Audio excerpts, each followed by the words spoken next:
Hello and welcome to Elite Geospatial. So this is our third videos in this series, and today I'm going to be using this drone images of my MSc research.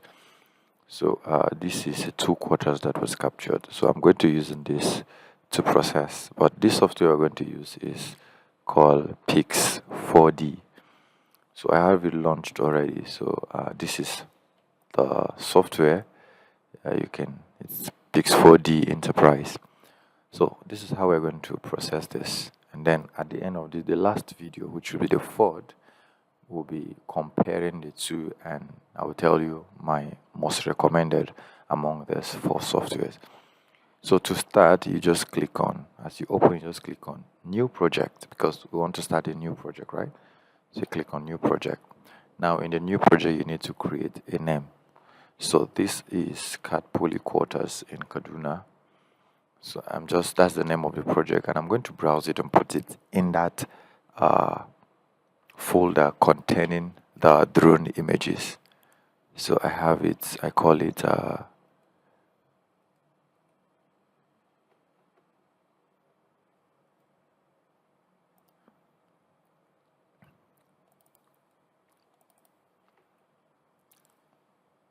okay. Yeah, it's a folder, but it was confused, so I'm putting inside this folder. All right. So the cat P will be inside cat P. All right. So you can create a new folder, and you can also create a new project from existing project. You can create a new project with camera rigs. This, for those who are camera rigs, basically is for more advanced. Or these two are more advanced, but that's not our focus now. Let's focus on just this. So you can also use this as default location for any of this project, and then you proceed to next. Now on the next, they're asking you to add at least 3 pictures. So what you need to do is you just add the directories, right? Add directory means you're going to the folder, I'm going to go to video. Sorry.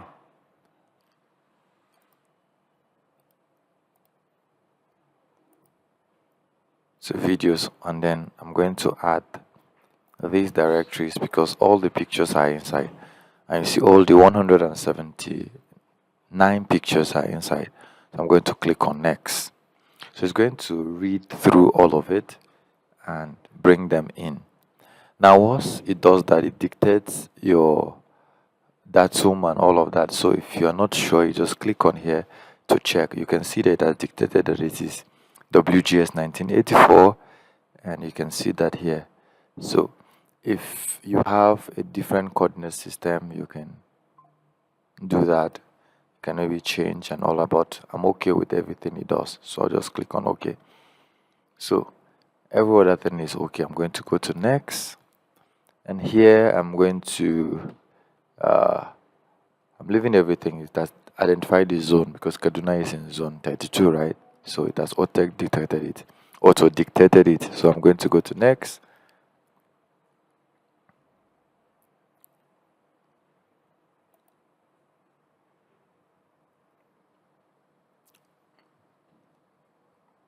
Okay, here we have 3 things to choose from. We have the 3D maps, we have the 3D model, and the AG multispectra. All right, so if you come down, each of them, if you click on the 3D maps, you're going to see the output will be orthomosaic. It's going to do digital surface model. It's going to do 3D mesh, and it's going to do 3D cloud point.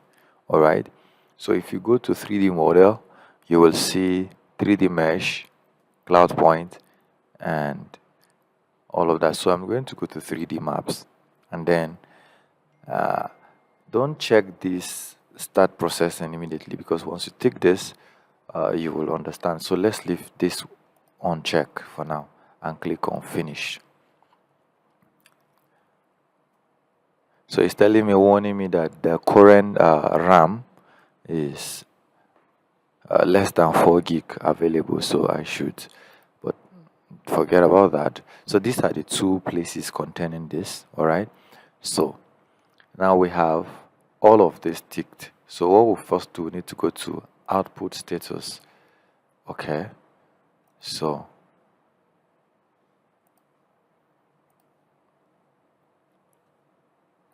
now I will uncheck the 2 first. Now you can make some editing here under the processing options. Now I'm leaving everything as full, and then I've unchecked these 2, and then matching. Just look through the settings and all of that. So when you're done, you will click on OK, and then we'll uncheck these 2. So we'll start the initial processing first, then after which we'll go to point cloud and then DSM. So let's start the processing. So it's going to compute and do all of that, and then it's going to start the process. So it's going to process this whole thing, and we'll begin to see anyone that is processed. You see that it turns green, so you can see it's changing. So we're going to pause the video, and we'll come back when it is done for us to proceed through the second step, so that the video will not be like 3 hours, 4 hours kind of video.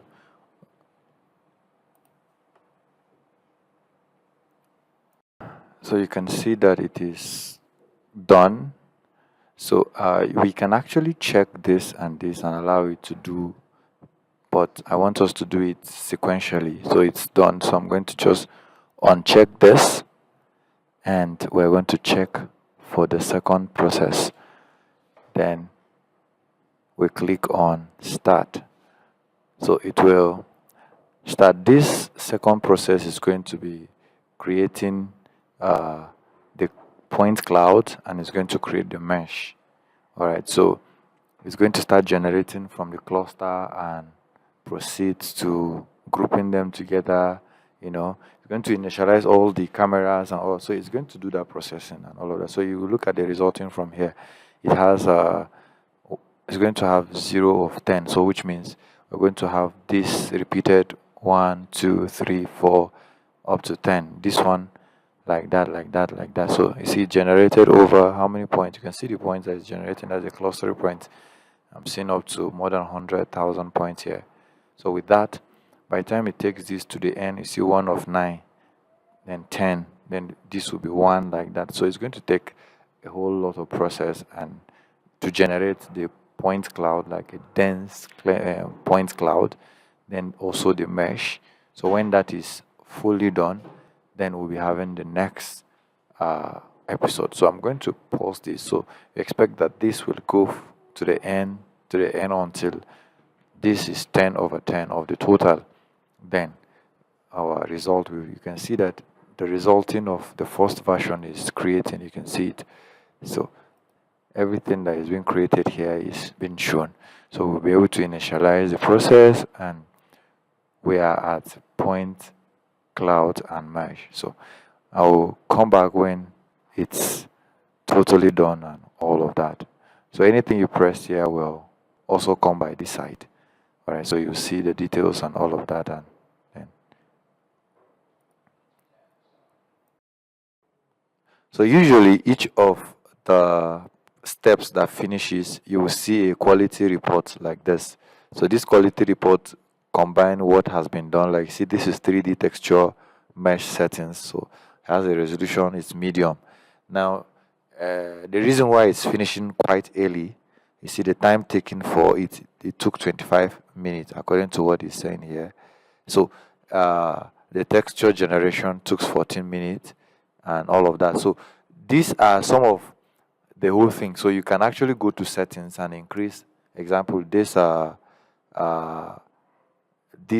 resolution that is medium, I can increase it to either high or ultra high for more dense production and all of that. So the time it will take and the kind of system that is required. So you see them content in the report. Now it's telling me about the system that was used in this. You can see everything about the system. Then the coordinate system. So each of this report will give you this kind of information, and you can actually wrap it up as a PDF, or at the end of the day you will also see it. You see that what was generated was in a dictated template, is 3D mapped, all right? So and all of that. So you see this at the report. So you close this report, and you can see that we process initial processing and point cloud. So we're proceeding to the digital surface model and orthomosaic and index. So that will be 3. So we check the 3 and then we click on start. So this will also process the whole work. So it's going to start loading from the cloud point. Now the cloud point has been created, so it's going to load the cloud point and then proceed from there to creating the digital surface model.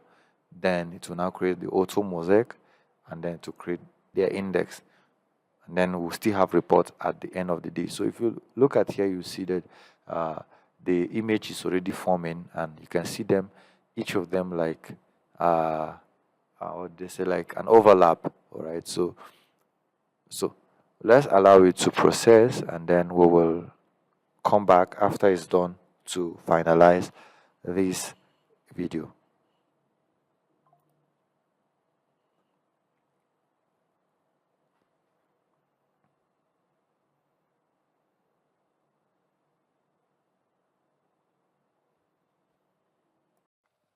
So the third process had finished. Like I said in the previous, while explaining the stage 2, I said that each of them has a report.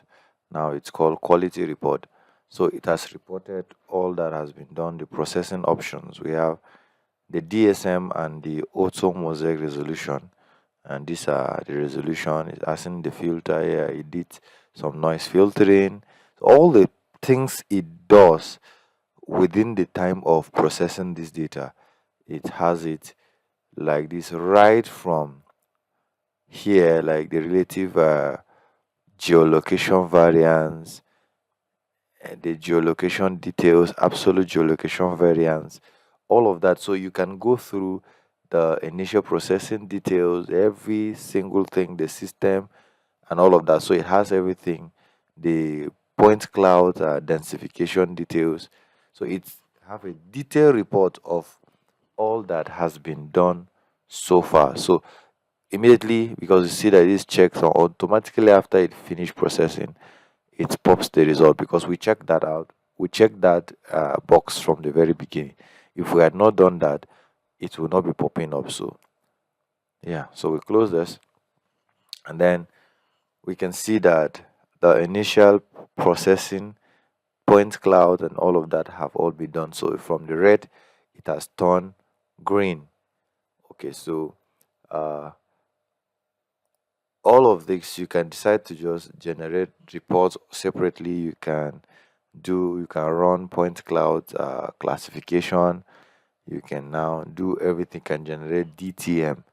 All of that you can now do under here, but we will be stopping here. So you just come to process and check every other thing that you want to do, and then you go. But one thing that I love about this very software is that it has the ability, the moment it's processing it, it saves it in a folder. So if we go into here and then we go to the folder we save, which is our under this video, and we go to this, you see that that folder, what was only 1 gig, has turned to 5.16 gigabyte. So the folder that has been created here, you see that it contains 3.86 gig. So if you enter the folder, you will see the initial processing, you will see the identification. If you enter there, you will see the mesh, which is this.